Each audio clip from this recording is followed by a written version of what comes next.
खजूर छाप डालडा, इसे ही तो कहते थे हम गरीब भारतीयों का असली घी। कुछ सालों पहले तक हम सभी के घरों में यह पैकेट जरूर देखने को मिल जाता था। असली वनस्पति डालडा आज भी ममता की कसौटी पर खरा। चाहे पूरी कचौड़ी बनानी हो या फिर मीठे पकवान, डालडा में ना बने तो स्वाद ही नहीं आता। लेकिन उस टाइम पर हर मिडिल क्लास इंडियंस का सबसे पसंदीदा यह वनस्पति घी आज गायब कहाँ हो गया? क्या लोगों ने इसे इसलिए खाना बंद कर दिया क्योंकि इसमें जानवर की चर्बी का यूज होता था? सब कुछ हम डिटेल में जानने वाले हैं आज की इस वीडियो में। अब दोस्तों, आप दिल्ली के चांदनी चौक में पराठे वाले गली की बात करें या किसी मशहूर हलवाई की गर्मा गर्म मिठाइयों की, आज से कुछ साल पहले तक ज्यादातर चीजों को डालडा में ही बनाया जाता था। लेकिन इस ब्रांड की शुरुआत हो गई थी 94 साल पहले ही, जब 1930 के टाइम पर नीदरलैंड की एक कंपनी डाडा भारत में देसी घी के सस्ते अल्टरनेटिव के रूप में वनस्पति घी बेचा करती थी। क्योंकि ब्रिटिश राज में इंडियंस की जेबें इतनी हल्की हो गई थी कि देसी घी मिडिल और लोअर मिडिल क्लास घरों से पूरी तरह से गायब हो गया था और ये सिर्फ नवाबों या शाही खानदानों की रसोइयों की शान हुआ करता था। अब उस समय आज की तरह इतने सारे वेजिटेबल ऑयल्स के ऑप्शंस नहीं थे। ऐसे में घी ने जो अमीरी और गरीबी के बीच गैप क्रिएट कर दिया था, उसे भरने के लिए वनस्पति घी की जरूरत महसूस होने लगी। इस तरह से डाडा एंड कंपनी का ये हाइड्रोजनेटेड वनस्पति घी देश में इंपोर्ट होने लगा, जिसे कि डाडा वनस्पति के नाम से बेचा जाता था। अब आप सोच रहे होंगे कि वनस्पति घी तो सुना है, लेकिन ये हाइड्रोजनेटेड वनस्पति घी क्या है? असल में ये एक मेथड है जिसके अंदर कुकिंग ऑयल या फिर किसी भी वेजिटेबल ऑयल में हाइड्रोजन ऐड कर दिया जाता है ताकि वो सॉलिड फॉर्म में कन्वर्ट हो जाए। और एक टाइम पर हम सभी का पसंदीदा डालडा भी इसी तरह से ही बनाया जाता था।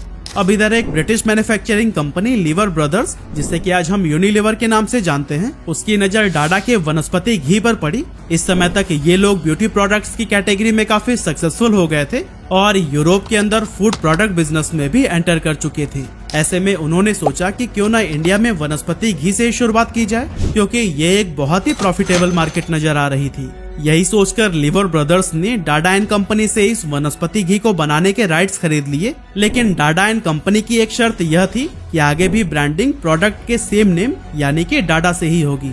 हालांकि लीवर ब्रदर्स भी अपने नाम को इस ब्रांड के साथ में जोड़ना चाहते थे, इसीलिए वो इस एग्रीमेंट से डिसएग्री कर जाते हैं। और फिर आखिरकार बीच का समाधान यह निकल कर आता है कि डाडा नाम के बीच में लीवर ब्रदर्स का एल डाल दिया जाए और इस तरह से डाडा नाम चेंज होकर डालडा बन गया। इसके राइट्स खरीदने के बाद से वनस्पति घी बनाने की तैयारी शुरू हो गई, जिसके लिए उन्होंने हिंदुस्तान वनस्पति मैन्युफैक्चरिंग लिमिटेड नाम की एक कंपनी बनाई और शिवड़ी में एक फैक्ट्री सेटअप की गई, जो कि आज मुंबई का पार्ट है।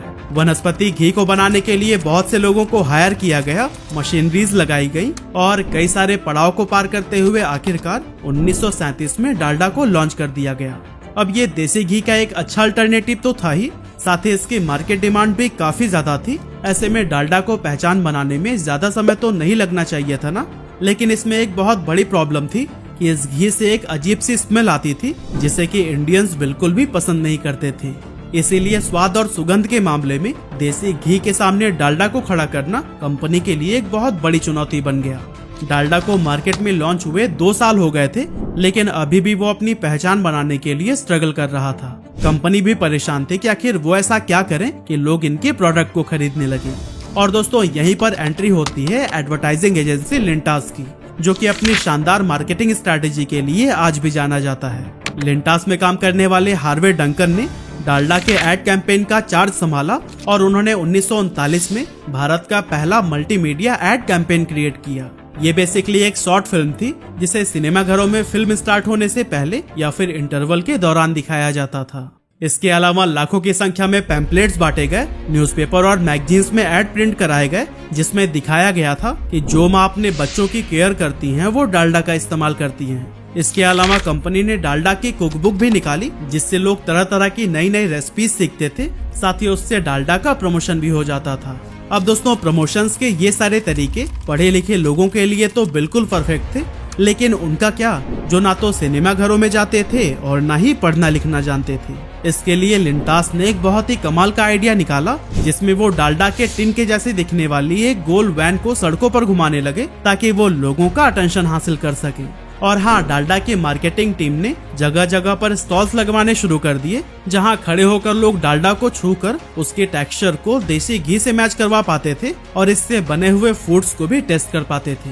और दोस्तों इतना करीब से जानने के बाद से लोगों के मन में डालडा को लेकर विश्वास बनने लगा। ऊपर से 100% शुद्ध वनस्पति घी से बना जैसी टैगलाइन ने लोगों का भरोसा जीतने का काम किया। साथ ही पीले रंग के डिब्बे पर बने पाम ट्री के फोटो ने लोगों के बचे कुचे डाउट्स भी क्लियर कर दिए। इस तरह से धीरे धीरे लोग देसी घी के इस सस्ते अल्टरनेटिव का इस्तेमाल करने लगे और डालडा की मार्केट एक्सपेंड होती चली गई। कंपनी ने हर तरह के कस्टमर्स की नीड को फुलफिल करने के लिए एक नई स्ट्रेटेजी बनाई, जिसके तहत उन्होंने अलग अलग साइज में डालडा के पैकेट मार्केट में उतारने शुरू कर दिए।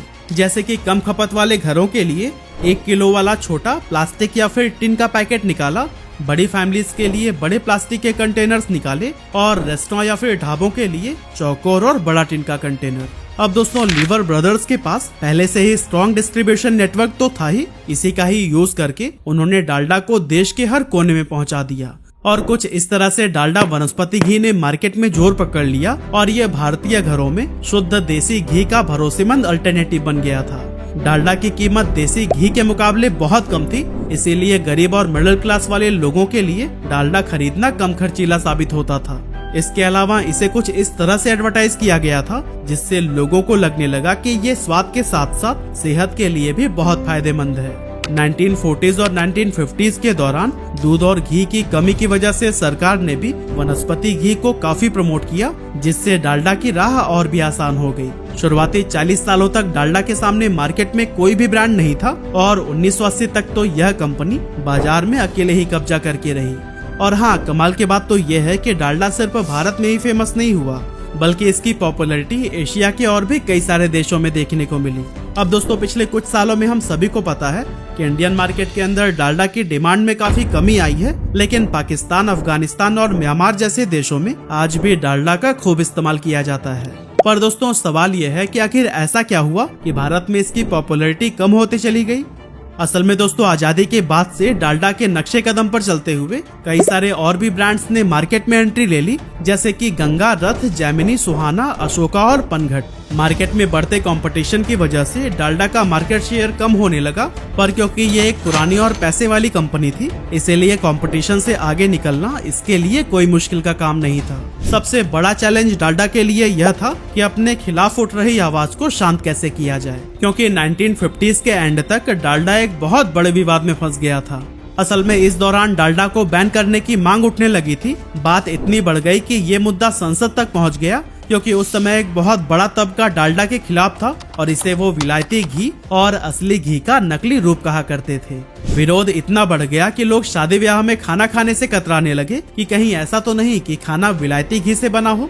डालडा को लेकर एक अजीब तरह की हेट फैलने शुरू हो गई। लोग इसे मिलावटी और सेहत के लिए हानिकारक मानने लगे थे। वनस्पति घी को लेकर लोगों के मन में बढ़ते हुए कॉन्सर्न को देखकर उस समय के लोकसभा मेंबर ठाकुरदास भार्गवा ने एक बिल पेश किया था कि सरकार को वनस्पति घी का उत्पादन और बिक्री देश में बंद कर देना चाहिए। कई सारे लोग इस बिल के समर्थन में थे, लेकिन फिर भी इसे पास नहीं किया गया। अब इसका पहला रीजन था कि उस टाइम पर देश में दूध की भारी कमी थी, और दूसरा ये कि हर आदमी देसी घी का इस्तेमाल नहीं कर सकता था। ऐसे में डालडा को बैन करना बिल्कुल भी सही नहीं होता। इसके अलावा बैन न करने का एक मेन रीजन था एम्प्लॉयमेंट। भारत अभी अभी आजाद हुआ था और खड़ा होने की कोशिश कर रहा था। बेरोजगारी अपने चरम पर थी और सरकार के ऊपर नौकरी देने का प्रेशर भी बढ़ता ही जा रहा था। ऐसे में अगर वो वनस्पति घी के उत्पादन और बिक्री को बैन कर देते तो फिर हजारों की संख्या में लोग बेरोजगार हो जाते, क्योंकि उस समय तक देश में वनस्पति घी के 47 कारखाने थे, जहां 30,000 से भी ज्यादा लोग काम कर रहे थे, और उन सबको बेरोजगार करना देश की इकोनॉमी पर बहुत बड़ा इम्पैक्ट डाल सकता था। इस विवाद को लेकर उस टाइम के प्राइम मिनिस्टर जवाहरलाल नेहरू ने एक सर्वे कराया ताकि इस पूरे मामले पर जनता की भी राय ली जा सके, लेकिन इससे भी कोई क्लियर रिजल्ट नहीं निकला और विवादों के बीच ही सही पर डालडा देश में बिकता रहा। लेकिन फिर आगे चलकर 1990 के दशक में एक बार फिर से डालडा के खिलाफ आवाज उठी, और इस बार इसका रीजन था एक रिसर्च जो कि ह्यूमन बॉडी पर होने वाले ट्रांस फैट के प्रभाव पर की गई थी। कमाल की बात तो यह है कि इस रिसर्च के लिए खुद यूनिलीवर ने फंडिंग की थी, जो कि बाद में जाकर उसी के गले की हड्डी बन गई, क्योंकि इस रिसर्च से पता चला कि ट्रांस फैट से हमारी सेहत पर कितना बुरा असर पड़ता है। ये बॉडी में बैड कोलेस्ट्रॉल को बढ़ाता है और गुड कोलेस्ट्रॉल को कम कर देता है, जिसके चलते हार्ट से रिलेटेड बीमारियों का खतरा बढ़ जाता है। अब वैसे तो ये ट्रांस फैट कुछ नेचुरल फैट्स में भी पाए जाते हैं, पर बहुत ही कम क्वांटिटी में। लेकिन जैसा कि हमने पहले ही डिस्कस किया था कि डालडा वनस्पति घी को बनाने के लिए हाइड्रोजनेशन टेक्निक का इस्तेमाल किया जाता था, इसीलिए उसमें ट्रांस फैट बहुत ही ज्यादा मात्रा में पाया जाता था।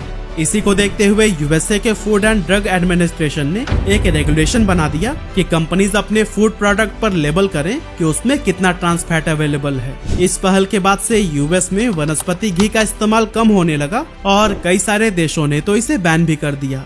इधर इंडिया में भी लोग इस रिसर्च के बाद से थोड़े जागरूक होने लगे और डालडा का कम इस्तेमाल करने लगे। लेकिन दोस्तों, इससे भी कंपनी को उतना नुकसान नहीं हुआ जितना कि अफवाहों ने उसे पहुंचाया। असल में 1990s के दौरान डालडा पर यह इल्जाम भी लगाया जाने लगा कि इसमें जानवरों का फैट मिलाया जाता है।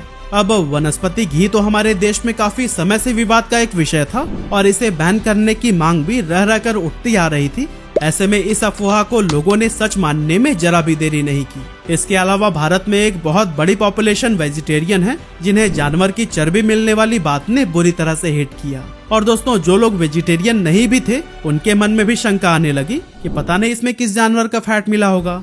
इसीलिए बिना किसी तर्क के लोगों ने इसके इस्तेमाल से साफ इनकार कर दिया। हालांकि कंपनी ने लोगों की रसोइयों तक पहुंचने का भी खूब प्रयास किया, लेकिन इसका कुछ भी फायदा नहीं हुआ, क्योंकि इस समय तक अब बहुत सारे रिफाइंड ऑयल ब्रांड मार्केट में आ चुके थे जो कि वनस्पति घी के मुकाबले ज्यादा हेल्दी थे। ऐसे में लोगों का रुझान इन नए ऑयल्स की तरफ बढ़ने लगा और धीरे धीरे डालडा उनकी ग्रोसरी लिस्ट से हमेशा के लिए बाहर हो गया।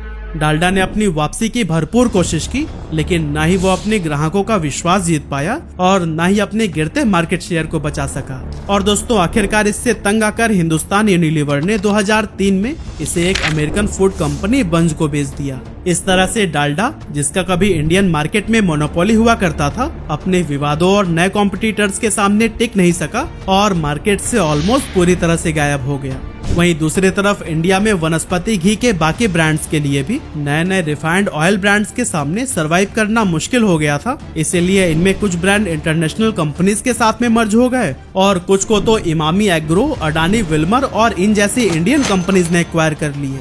अब दोस्तों, अगर आज की बात करें तो बंज ने डालडा ब्रांड को दोबारा खड़ा करने के लिए अपनी पूरी जी जान लगा दी है। कंपनी ने पहली बार 2007 में डालडा ब्रांड नेम के अंडर ही एडिबल ऑयल की काफी रेंज लॉन्च की थी, जिसे कि हस्बैंड्स चॉइस टैगलाइन के साथ में पेश किया गया। नया Dalda husband's choice refined oil, स्वाद लो, एक्टिव रहो।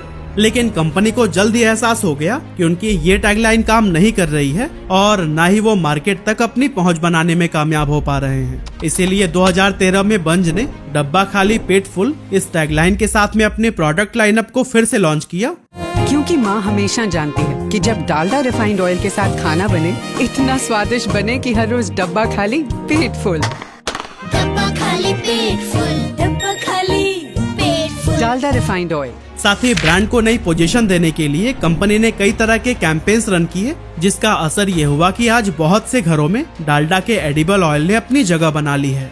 लेकिन दोस्तों, डालडा वनस्पति घी का क्या हुआ? कमाल की बात यह है कि डालडा का वनस्पति घी भी अब समय की मांग को देखते हुए काफी बदल चुका है, क्योंकि अब आप उसके पैकेट के ऊपर साफ साफ लिखा हुआ देख सकते हैं, ट्रांस फैट फ्री। जब खाना बने नए ट्रांस फैट फ्री डालडा वनस्पति के साथ। नया डालडा वनस्पति है ट्रांस फैट फ्री, यानी खाना बने स्वाद में बेहतर और सेहत में रिफाइंड ऑयल के बराबर। तो हुआ ना, सेहत में वाह, स्वाद में मुआ। पर सवाल यह है कि ट्रांस फैट फ्री हुआ कैसे? असल में इसे बनाने के लिए अब हाइड्रोजनेशन नहीं, बल्कि एक अलग तकनीक का इस्तेमाल किया जा रहा है, जिसे इंटरस्टेरिफिकेशन कहा जाता है। इस प्रोसेस में वनस्पति घी को बनाने के लिए एंजाइम्स का इस्तेमाल किया जाता है, यानी कि शुद्ध देसी घी का अल्टरनेटिव डालडा, जिस पर अनहेल्दी का टैग लगा हुआ था, वो अब पहले जैसा हानिकारक नहीं रहा। हालांकि ज्यादातर लोग अभी भी इससे अनजान हैं और डालडा को पहले की तरह अनहेल्दी मानते हैं। यही वजह है कि इंडियन मार्केट अब वनस्पति घी को दोबारा अपनाएगी या नहीं, ये अभी भी बड़ा सवाल बना हुआ है। वैसे डालडा का यूज आपके घरों में होता था या फिर नहीं, हमें कमेंट करके जरूर बताइएगा।